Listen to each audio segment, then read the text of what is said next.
जय माता दी। जय माँ कामाख्या। कामाख्ये वरदे देवी नीलव्रतवासिनी त्वं देवी जगत माता योनि मुद्रे नमोस्तुते। कामाख्ये काम संपन्ने कामेश्वरी हर प्रिये काम नाम देहि में नित्यम कामेश्वरी नमोस्तुते। काम दे काम रूपस्ते सुभगे सुर सेविते करोमि दर्शन देव्यम सर कामार सिद्धयेत्। ओम महेशानी महामाये चामुंडे मुंडमालिनी आयु आरोग्य ऐश्वर्य देहि में देवी परमेश्वरी। ओम जयंती मंगला काली भद्रकाली कपालिनी दुर्गा क्षमा शिवा धात्री स्वाहा सदा नमोस्तुते। ओम सर्वमंगल मांगल्ये शिवे सर्वासाधिके शरण्ये त्र्यंबके गौरी नारायणी नमोस्तुते। दुर्गति नाशिनी दुर्गा जय जय काल विनाशिनी काली जय जय उमा रमा ब्रह्माणी जय जय सीता राधा रुक्मणी जय जय। महालक्ष्मी नमस्तुभ्यं सुरेश्वरी हरिप्रिये नमस्तुभ्यं दयानिधि। काली काली महाकाली काली के पाप नाशिनी खड़ग हस्ते मुंड हस्ते काली काली नमस्तुते। काली काली महाकाली काली के परमेश्वरी सर्वानंद करी देवी नारायणी नमस्तुते। नीरहार हार धनुसार सुधाकरम भा कल्याणम धा कनक चंपक धाम भूषाम तुंग भेनुक जुगम्ब मनोहरांगी वाणी नमामि मनसा वत्सा विभूते। ओम ह्रीं दुम दुर्गाय नमः। या ज्वल जल प्रज्वल अग्नि रूपाय ओम होम ह्रीं सिं ज्वाला देव्ये नमः। देवी प्रपन्नता तिहरे प्रसीद प्रसीद मातर्ग जोखिलस्य प्रसीद विश्वेश्वरी पाहि विश्वन्तमीश्वरी देवी चराचरस्य। शुभं करोति कल्याणम आरोग्यम धन संपदाम शत्रुबुद्धि विनाश दीप ज्योति नमस्तुते। योनि मात्र शरीराय कुंजवासिनी कामदा रजस्वला महातेजा कामाक्षी ध्यायतां सदा। या देवी सर्वभूतेषु लक्ष्मी रूपेण संस्थिता नमस्तस्यै नमस्तस्यै नमस्तस्यै नमो नमः। या देवी सर्वभूतेषु मातृरूपेण संस्थिता नमस्तस्यै नमस्तस्यै नमस्तस्यै नमो नमः। या देवी सर्वभूतेषु शक्ति रूपेण संस्थिता नमस्तस्यै नमस्तस्यै नमस्तस्यै नमो नमः। माँ भगवती जगत जननी सभी के कष्ट हरे दुख हरे पाप हरे ताप हरे संताप हरे दारिद्र हरे संकट हरे।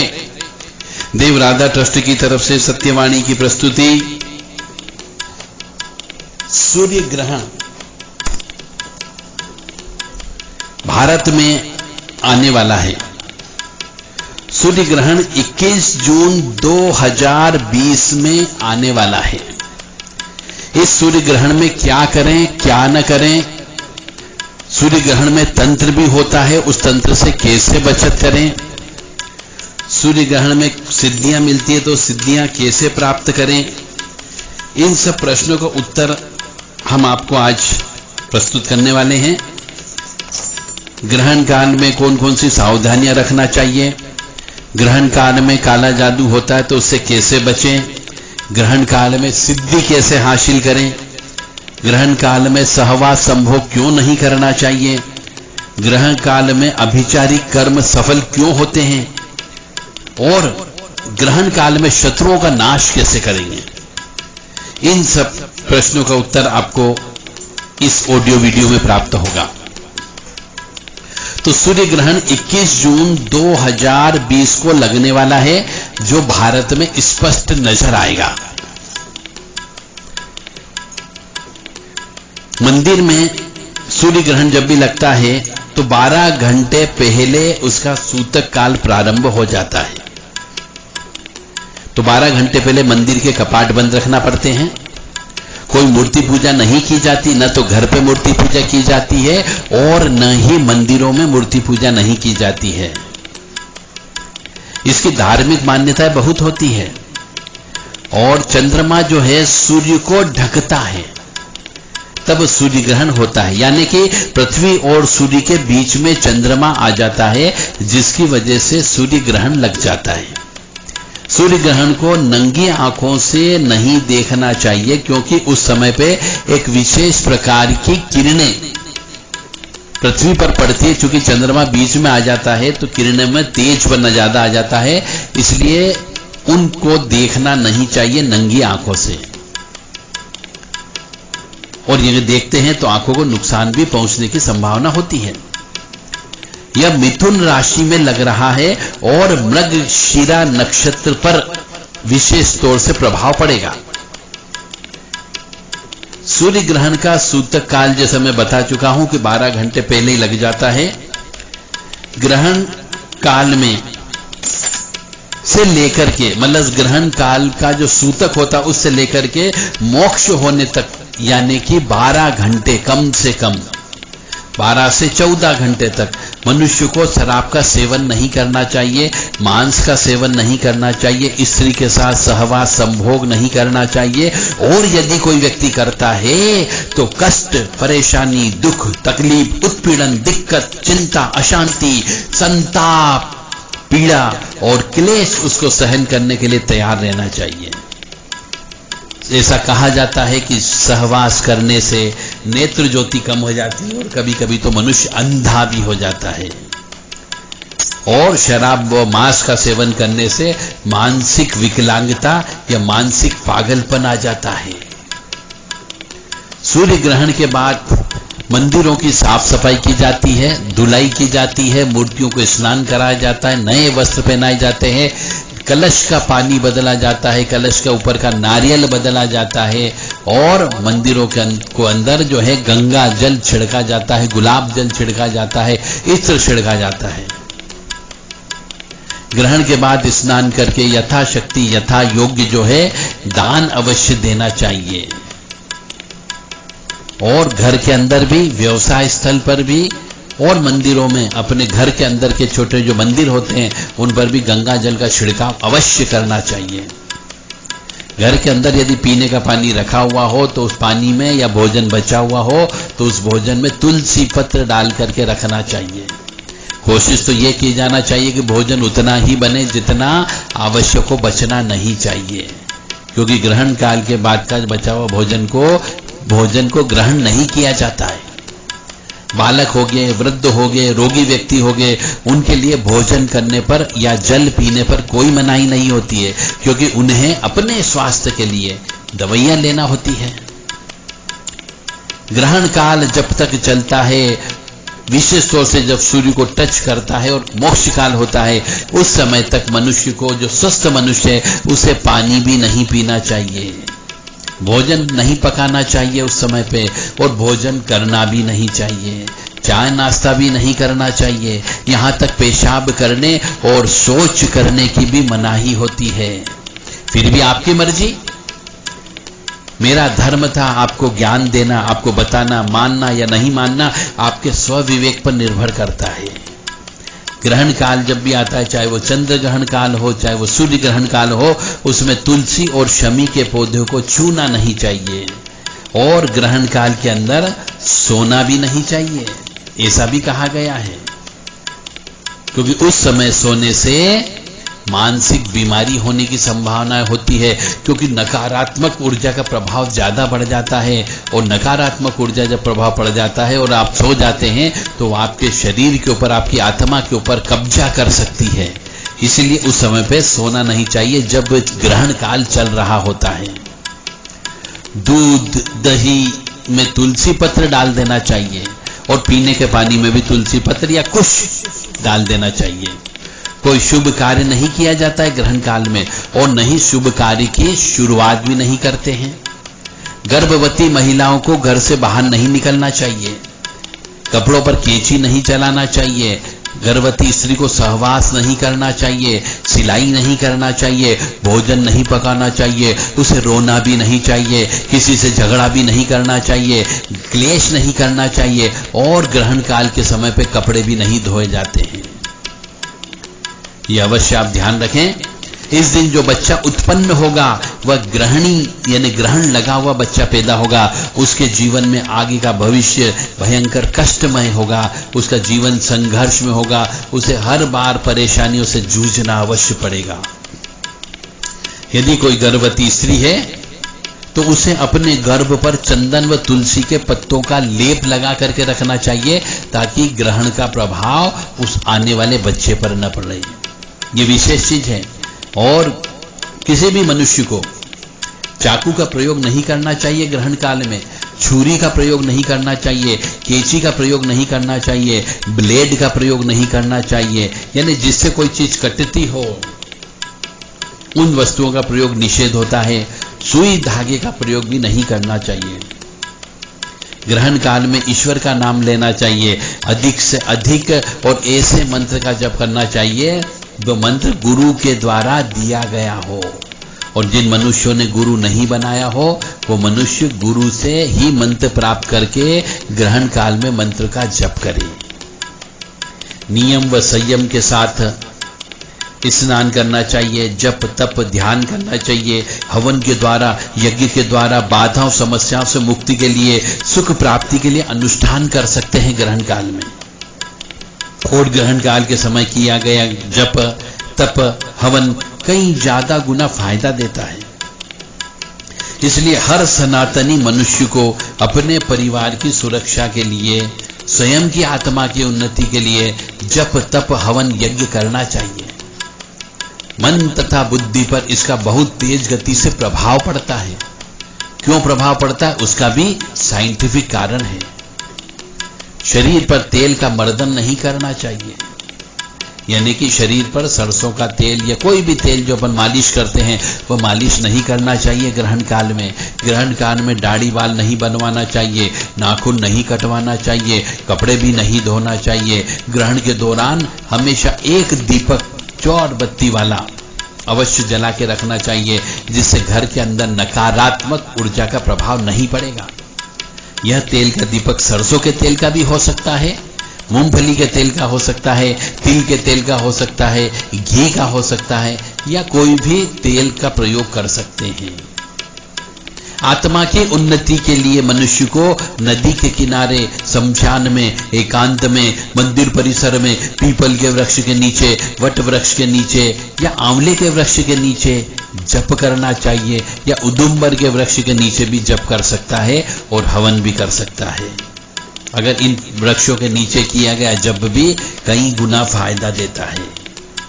हवन जो है, यदि मनुष्य जीवन में फल चाहता हो तो उसे फल से, पंचमेवे से, ड्राई फ्रूट से, सप्त धान्य से, काले तिल से, घी से, मधु से, त्रिमधु से, या गुरु मंत्र के अनुसार जो भी मंत्र दिया जाता है गुरु के आदेशानुसार, जिससे वो हवन करने का बोले, उस हवन सामग्री से हवन अवश्य कर लेना चाहिए। जिनको जन्म पत्रिका में ग्रहण दोष है उन मनुष्यों को विशेष सावधानी रखना है, क्योंकि इसका असर ग्रहण पर पड़ता है। क्योंकि जो मनुष्य ग्रहण काल में ही उत्पन्न हुआ, चाहे चंद्र ग्रहण में या सूर्य ग्रहण में पहले उत्पन्न हुआ, उसकी जन्म पत्रिका में ग्रहण है, तो इसका असर सीधा मनुष्य के मस्तिष्क पर पड़ता है, आत्मा पर पड़ता है। वह मानसिक रोगी होने की संभावनाएं बढ़ जाती है। इसलिए उसे बहुत सावधानी से रहना है।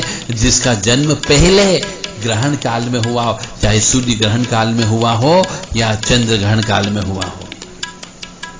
ग्रहण के बाद मनुष्य को खिचड़ी दान देना चाहिए, पुराने कपड़े दान देना चाहिए, 7 प्रकार का अनाज दान देना चाहिए। हो सके तो पवित्र नदी में भी स्नान करना चाहिए। और 21 जून 2020 को जो सूर्य ग्रहण होने जा रहा है वह मिथुन राशि में पड़ रहा है। इस ग्रहण के समय मंगल जो है, मंगल ग्रह है, वह गर्म ग्रह है, गर्म है, मंगल में आग है, और वह मीन राशि में चलेगा, विपरीत अवस्था में चलेगा। मीन राशि है ना, उसकी विपरीत है, क्योंकि गर्म और पानी दोनों का कहीं पर भी मेल नहीं होता है। तो मीन जो है जली राशि है और मंगल जो है गर्म ग्रह है, और वो मीन राशि स्थित होकर सूर्य, चंद्र, बुध और राहु को देखेगा, जो भयंकर अशुभ स्थिति की ओर इशारा कर रही है। यानी कि साथ ही साथ 6 ग्रह वक्री भी रहेंगे जो अशुभता की ओर लेकर के जाएंगे। संपूर्ण विश्व में उथल पुथल होने की संभावना है। सभी धार्मिक बंधुओं से मेरा निवेदन है जो मेरी इस आवाज को सुन रहे हैं, अभी से विवाह मत करो, मकान निर्माण मत करो, और धन राशि को, नगद राशि जो आपके पास है उसे बचा करके रखो, आगे काम आने वाली है। प्राकृतिक आपदा इससे अवश्य बढ़ेगी, भूकंप अवश्य आएगा, तूफान आने की संभावना है, महामारी और क्रोध रूप ले सकती है, भयंकर वर्षा होने की संभावना है, बाढ़ आएगी, भोजन का संकट आ सकता है, आर्थिक मंदी का असर रहेगा, ये कीमतें और डबल तिबल बढ़ने की संभावना है। इसलिए अभी पैसे खर्च मत करना। और अपने आप को जितना सुरक्षित रख सकते हो रखना, क्योंकि यह ग्रहण जो 21 जून को होने जा रहा है, ये एक माह में यानी 31 दिन के अंदर 3 ग्रहण इस पूरी पृथ्वी पर पड़ने वाले हैं। उसका भयंकर असर जो है हर मनुष्य के ऊपर पड़ेगा। यह ग्रहण जो है आषाढ़ कृष्ण पक्ष अमावस्या 21 जून 2020 को रविवार के दिन मृगशिरा नक्षत्र पर पड़ रहा है। सुबह 9:15 से संभवतः लग जाएगा, जो दोपहर 3:05 तक रहने की संभावना है। इस दौरान यानी सवेरे 9:15 से लेकर के 3:05 तक आपको भोजन नहीं करना है, चाय पानी नाश्ता नहीं करना है और पानी भी नहीं पीना है। बहुत कठिन समय है, कर सको तो करने का प्रयास करिएगा। अन्यथा पानी विशेष तौर से पानी के अंदर तुलसी पत्र गंगा जल डाल करके रखें, कुछ अवश्य डाल करके रखें, ताकि यदि पानी पीने की आवश्यकता पड़े तो आप पानी पी सको। ग्रहण काल में शत्रुनाश करने के लिए हवन करना चाहिए। यही शत्रुनाश करने का सबसे अच्छा समय होता है। तामसिक हवन गुरु की देखरेख में करें, शमशान में कर लें, नदी के किनारे करें, पीपल के वृक्ष के नीचे कर लें, किसी पुलिया के नीचे कर लें, सुनसान जगह पर कर सकते हो। और ये हवन जो है राई से, पीली सरसों से, लौंग से, काली मिर्ची से, जायफल से, लाल मिर्च से और उड़द से करना चाहिए। इससे शत्रुनाश होता है। तो ग्रहण काल के अंदर आप चाहें तो शत्रुनाश का हवन भी कर सकते हैं। 9 बजे से लेकर 3 बजे तक का समय रहेगा, या फिर आप अपने क्षेत्र के अनुसार जितनी देर आपके क्षेत्र में ग्रहण टच रहेगा तब तक आपको ये हवन कर लेना है। और ग्रहण काल के अंदर किसी को दान नहीं लेना चाहिए और दान देना भी नहीं चाहिए। व्यापार में खरीदी बिक्री नहीं करना चाहिए, यात्रा नहीं करना चाहिए, अन्यथा दुर्घटना का भय बना रहता है। और इस दौरान गर्भवती महिला की डिलीवरी भी नहीं होना चाहिए, अन्यथा जो बच्चा उत्पन्न होगा वो मानसिक रोगी हो सकता है। इस दौरान विवाह भी नहीं करना चाहिए, जन्मदिन नहीं मनाना चाहिए, 16 संस्कार में से कोई भी संस्कार नहीं करना चाहिए। तो स्त्रियों को बाल खुले नहीं रखना चाहिए, इत्र सेंट और खुशबूदार पदार्थ शरीर पर नहीं लगाना चाहिए, अन्यथा नेगेटिव एनर्जी, क्योंकि ग्रहण काल में नकारात्मक ऊर्जा बहुत प्रबल हो जाती है और वह मनुष्य के ऊपर या मनुष्य के शरीर में प्रवेश करने की प्रयास करती है। आप पागल भी हो सकते हैं। इसलिए सेंट बिल्कुल न लगाएं और बाल खुले करके बिल्कुल न रखें ग्रहण काल में। विशेष तौर से आपको काले कपड़े नहीं पहनना है और कोशिश करें नीले कपड़े भी नहीं पहने तो अच्छा रहेगा। सभी साधारण मनुष्यों को ओम नमः शिवाय का जप करना चाहिए, या फिर ओम नमः शिवाय शिवाय नमः ओम, या फिर ओम नमो भगवते वासुदेवाय का जप करना चाहिए। या फिर गृहस्थ पर्सन यदि हैं तो उन मनुष्यों को अपने गुरु के द्वारा दिया गया मंत्र की जितनी ज्यादा से ज्यादा जप कर सकें उन्हें जप करना चाहिए, ध्यान करना चाहिए, योग करना चाहिए और अपने इष्ट का ध्यान करना चाहिए। ग्रहण काल का बुरा प्रभाव गर्भवती स्त्री पर पड़ता है, तो बच्चा मानसिक पागलपन लिए हुए या विकलांग बच्चा पैदा हो सकता है। इसलिए गर्भवती महिलाओं को विशेष तौर से ध्यान रखने की आवश्यकता है। ग्रहण के समय तांत्रिक क्रियाएं भी होती हैं और तंत्र के माध्यम से बहुत से मनुष्यों को बर्बाद कर दिया जाता है।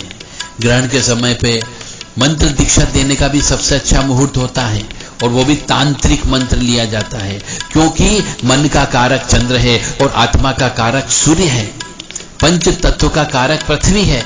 अतः तीनों एक ही तल पर एक ही लय में होते हैं सूर्य ग्रहण या चंद्र ग्रहण के समय पे। अतः जो ब्रह्मांड के पिंड के सिद्धांत के अनुसार ग्रहण के समय ध्यान लगाने से, इष्ट का जप करने से, गुरु मंत्र का जप तप हवन करने से साधना में सिद्धि अवश्य मिलती है। इसलिए ग्रहण काल में जप करना चाहिए, तप करना चाहिए, हवन करना चाहिए और सिद्धि के लिए प्रयास करना चाहिए। ग्रहण काल में कुछ लोग तांत्रिक क्रियाएं भी सीखते हैं और तांत्रिक क्रियाएं करते भी हैं, जो पूर्णतः सफल होती है। तांत्रिक क्रियाएं काटने के लिए भी ग्रहण का समय सबसे उपयुक्त होता है। इसलिए जिसको अपनी तंत्रात्मक क्रिया कटवाना हो वो ग्रहण के समय पे हवन पूजन अवश्य करे। ग्रहण काल में की गई तांत्रिक क्रियाएं ग्रहण काल में ही कटती है। इसलिए इस दिन तांत्रिक अभिचारी कर्म बड़ा खतरनाक होता है, क्योंकि दूसरे समय पे इसको काटा नहीं जा सकता। मारण, मोहन, उच्चाटन, वशीकरण, इस दिन योग्य गुरु तांत्रिक, अघोरी, ओघड़, गुनिया, भोपा, पंडा, भगत के माध्यम से बहुत से लोग करवाते हैं अपने शत्रुओं का नाश करने के लिए। और वह बहुत तीखा होता है, सीधा प्रत्यक्ष शरीर पर, आत्मा पर, घर पर और व्यवसाय स्थल पर इसका असर होता है, क्योंकि ग्रहण के दिन किए गए तांत्रिक अभिचारी कर्म पूर्णतः सफल होते हैं। इसलिए सावधानी अवश्य रखें। जो स्त्री ग्रहण काल में अशुद्ध है, अपवित्र है, यानी मासिक धर्म से है, रजस्वला से है, उसका चंद्रमा कमजोर होता है, उस स्त्री पर तंत्र विद्या बहुत तेज गति से काम करती है। अतः उसे अपनी सुरक्षा करके रखना है, अन्यथा तंत्र विद्या लग सकती है। उसे घर से बाहर बिल्कुल भी नहीं निकलना है। जो स्त्री यानी कि जो लड़की प्रथम बार रजस्वला से ग्रहण काल के समय पे होती है, या एक दिन पहले या एक दिन बाद भी होती है, पहली बार रजस्वला से होती है, मासिक धर्म से होती है, उस लड़की को जीवन भर कष्ट, दुख, परेशानी और संघर्ष का सामना करना पड़ेगा। यह उसकी भविष्यवाणी है। तंत्र सिद्धि के लिए नदी के किनारे खड़े होकर के, नदी में नाभि तक बैठकर या नाभि तक पानी में खड़े होकर के, गले गले तक पानी में खड़े होकर के या बैठ करके जप करने पर कई हजार गुना फल प्राप्त होता है। यह सिद्धि लेने वाले साधकों को अवश्य करना चाहिए। ग्रहण काल में दुश्मन लोग, शत्रुता रखने वाले मनुष्य, जलने वाले मनुष्य काला जादू करवाते हैं।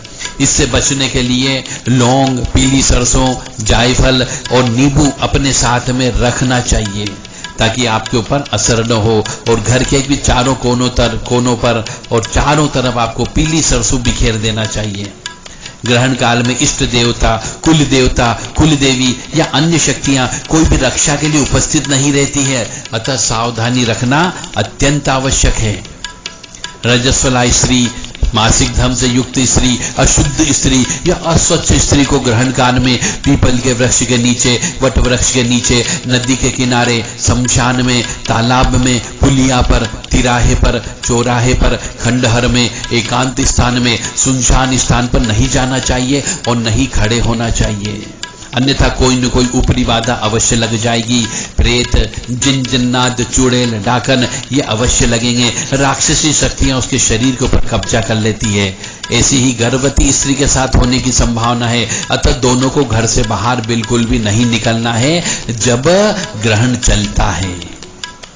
गर्भवती स्त्री के साथ साथ घर में पलने वाले पालतू पशु पक्षी, उनको भी काला टीका लगाया जाता है, काला रिबन बांधा जाता है, गले के अंदर राई, नमक और पीली सरसों बांधकर गले में बांधा जाता है, ताकि उनकी भी सुरक्षा हो सके। और यदि ये जानवर भी गर्भ से हैं तो इनकी भी रक्षा अत्यंत आवश्यक है।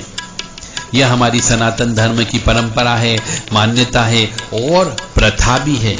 मनुष्य को ग्रहण के दौरान जिस चीज की कमी हो उसके मंत्रों का जप करना चाहिए, जैसे लक्ष्मी प्राप्ति के लिए, विद्या प्राप्ति के लिए, शत्रुनाश के लिए, धन के लिए, वैभव के लिए, जमीन जायदाद, पुत्र प्राप्ति के लिए, विवाह, शक्ति साधना के लिए, सिद्धि प्राप्त करने के लिए, यह सब मंत्र गुरु से लेना चाहिए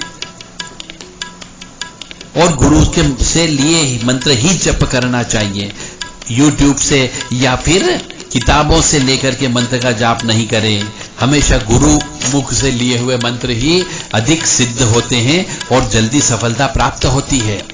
ग्रहण काल में तंत्र से सुरक्षा के लिए घर के सामने और चारों तरफ पीली सरसों अवश्य डाल देना चाहिए। अपने व्यवसाय स्थल पर भी पीली सरसों डाल देना चाहिए, दुकान के भी चारों तरफ पीली सरसों डाल देना चाहिए, ताकि शत्रु आपके दुकान पर या व्यवसाय स्थल पर या घर पर आकर के आपके यहाँ तांत्रिक टोना टोटका न कर जाएं, क्योंकि इस समय पे ग्रहण काल के अंदर किया गया तांत्रिक कार्य कभी भी फेल नहीं होता है। घर के चारों कोनों पे नींबू रखना चाहिए। घर के अंदर एक चौमुखी दीपक प्रज्वलित करना चाहिए ताकि नकारात्मक ऊर्जा घर के अंदर प्रवेश नहीं करे।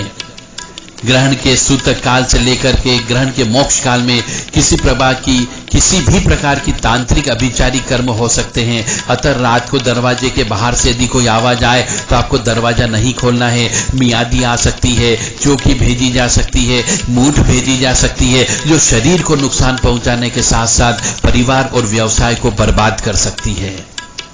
दूध देने वाले पशुओं पर भी ग्रहण लगता है। अतः ग्रहण काल में इन्हें भी बाहर नहीं निकलने दें। इनके ऊपर भी नकारात्मक ऊर्जा लगने की संभावना होती है। अतृप्त प्रेत आत्माएं ग्रहण काल में शक्तिशाली हो जाती है। अतः सुरक्षा बहुत आवश्यक है। अतः अन्यथा ग्रहण के बाद में बहुत से परिवार वाले पर ग्रहण लग जाता है, जीवन बर्बाद हो जाता है। ग्रहण काल में शत्रु चलने वाले दुश्मन आपके व्यवसाय स्थल पर चौकी बैठाने का काम कर सकते हैं। शमशान की राख डाल सकते हैं। धूल मिट्टी कफन का कपड़ा या शव के ऊपर चढ़ा हुआ फूल या रस्सी लाकर आपके वहां पे छोड़ सकते हैं। नींबू में कीले लगा करके आपके यहाँ छोड़ सकते हैं। पूजा किया हुआ नींबू या नारियल या उड़द लौंग पीली सरसों छोड़ सकते हैं, जिससे आपकी दुकान व्यवसाय या घर का बंधन हो सकता है और आपको पता ही नहीं चलेगा। इसलिए बहुत सावधानी बरतें, अन्यथा आप बर्बाद हो जाएंगे। जैसे घुन लकड़ी को खा जाता है और बहुत दिनों के बाद पता चलता है कि लकड़ी पूरी सड़ गई है, और वैसे ही आपका परिवार बर्बाद हो सकता है। इसलिए ग्रहण के बाद जैसे ही बदबू आने लगे, ग्रहण के बाद में शमशान, मरघट, मसान, डेड बॉडी, चिता या छोटे छोटे बच्चे सपने में दिखने लगे तो समझो तंत्र विद्या हो गई है। इसका इलाज जितनी जल्दी हो सके करना चाहिए, अन्यथा बीमारी आना चालू हो जाएगी। बेकार के कामों में व्यर्थ में आपका पैसा बर्बाद हो जाएगा। व्यवसाय स्थल पर बैठने की इच्छा नहीं होगी, पढ़ाई में मन नहीं लगेगा, महिलाओं का मासिक धर्म बिगड़ जाता है, इत्यादि कार्य होने लगते हैं।